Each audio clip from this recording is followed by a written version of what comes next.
Hey, I'm Bretton. And I'm Dan. And we're from localmovers.com.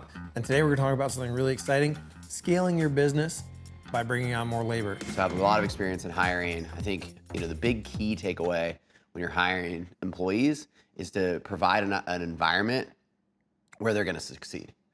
People talk about hiring, firing, but it's not really about that. I think building a good standard operating procedure, like we've talked in some of the prior lectures, is really key to being really clear in communicating with people who are going to work with you, what your expectations are, how you do things at this company. And I think that's extremely critical when you bring them in and just explain to them, this is how we do it here. When you go to hire somebody, you should have a process, especially when you start to get big. You should have a process of how you vet people, and that should be done very professionally. And what that's going to do is it's going to give you the support structure so that you can run a tight operation and you're not having people quit, on their third day on the job. You're going to be able to vet those people out. And then when you do have an issue, you're going to be able to address it in a way so that, somebody's not trying to sue you for wrongful termination or create a bunch of chaos in your business. Yep. Personally, in my management style, I like to bring somebody in and just have them work. So I look for, either a referral from a friend. I think in the moving case, I would be, if you're starting your business, you're already using some of these websites, maybe TaskRabbit, you're going to meet some person that's moving, might hire additional movers. So get their card, stay in touch with them, talk to them, throughout the coming weeks. If they have jobs, maybe you do it like a little deal. Hey, when we get a job, we'll hire you, you can hire us. So you're working together and you've worked side by side with them. I think that's the big thing in the working relationship. You can do a good job in the interview process to find somebody, and at scale, you might have to actually do that. But in the early days, I think it's just, go out on a move with them. Do you like the way that they work? Do 2-3 moves with them. Don't put them on the China the first day they come in. Explain to them, maybe you've already written out, hey, this is our current process, this is how we do things. Send it to them the night before. This is what we're thinking. Maybe you just do a quick call. But hey, this is how we do it. At my company, we're looking to do it this way. Just respect overall. Like, do they get along with you? Is there a good vibe between everybody? And do you like to work together? Really, I think that's what it comes down to. Another way to pick up labor is on these channels themselves. What you're going to want to do in that time is maybe use some of these channels. Maybe go to TaskRabbit and hit some of these people up. Maybe use them for the first day. You work kind of a side deal off that. So you can use the same channels that you're getting hired through to get people as well by posting jobs on there.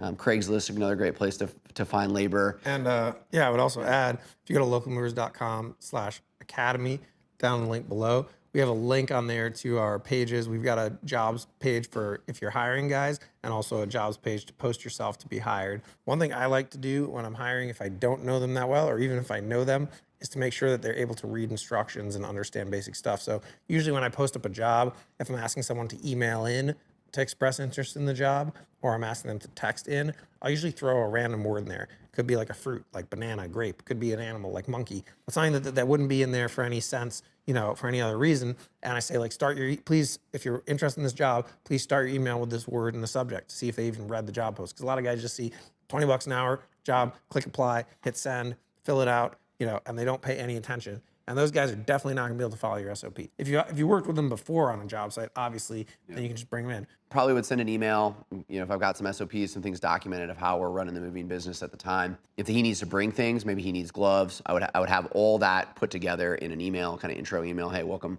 to helping, us work tomorrow, and just being communicative of that. Say where the site is, where it's gonna be.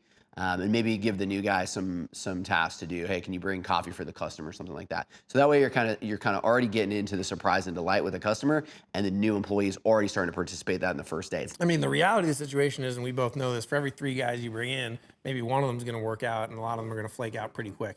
You still have to put in all that time training them and do your best to get them on board. But I think it does help to kind of keep a notebook of anything that you learned from each guy that failed out, because there might be telltale signs. If you ask for a resume or you go find some kind of information about them, you might be able to start to get a feeling for what a guy who's going to work out looks like and a guy who's not going to work out looks like.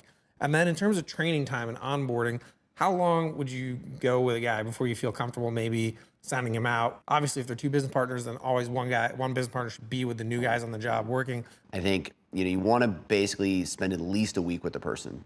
What you really want to do is, make sure that they're educated on the SOPs. how to use all the tools, and then apply them in the move and execute the move. And you want to be able to validate their work. I would do at least 5 to 10 moves with them before I would feel comfortable letting them out on their own. I'd be watching and make it clear to them. The first 30 days we're super strict, so that there's a heightened bar of execution now, and that's really important for them to understand that you take things serious. This is like, because again, we got to get these 5-star reviews. That's the basis of the organic growth of the business. Hiring employees is no different than sales, right? So we think about like a large funnel. The same is true with your employees. And so you want to have a lot of different feelers out there. You want to have people on call. So you always kind of want to, I wouldn't say overhire, but have in the back of your mind a few different people that you could bring in for that role.